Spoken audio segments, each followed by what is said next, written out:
Lan tal-Gvern Malti huwa li matul żmien ta' sfidi il-prezzijiet tal-enerġija jibqgħu stabbli. Għal dan il-Prim Ministru Robert Abela f'kummenti waqt is-Summit Speċjali tal-Kunsill Ewropew fi Brussell.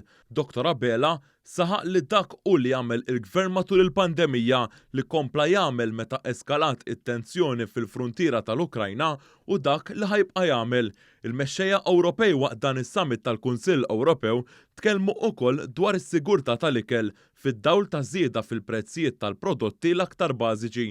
Fid-dawl ta' dan il-Prim Ministru qal li Malta kif diġà għamlet bl-introduzzjoni ta' skemi ta' għajnuna se tkun qed tagħti aktar għajnuna diretta lil bdiewa bis-saħħa tal-politika agrikola komuni.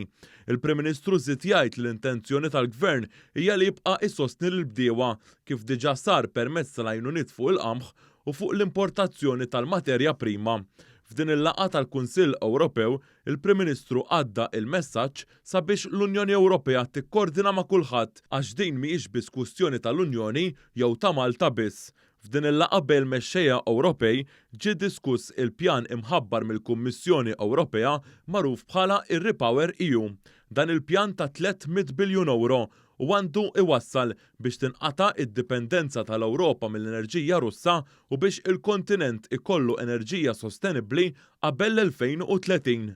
Fit-tmiem il-laqa il-Prim Ministru Robert Abela qal li lan ta' dan il-pjan huwa li jinċentiva u jgħin lill-Istati Membri tal-Unjoni Ewropea sabiex jiddiversifikaw il-provvist tal-enerġija tagħhom.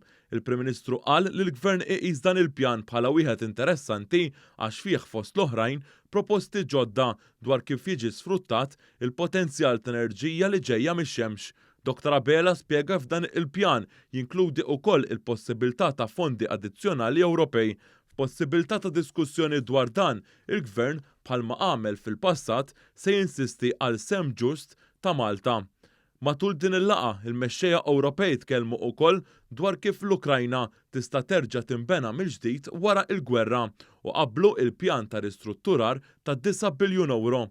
Il-Prim Ministru Robert Abela qal li l-Gvern Malti appoġġja din l-idea ta' aktar diskussjonijiet dwar ir-rikostruzzjoni tal-Ukrajna flimkien ma' sħab internazzjonali. F'din id-diskussjoni ħasem ukoll b'mod virtwali il-President Ukren Volodymyr Zelensky.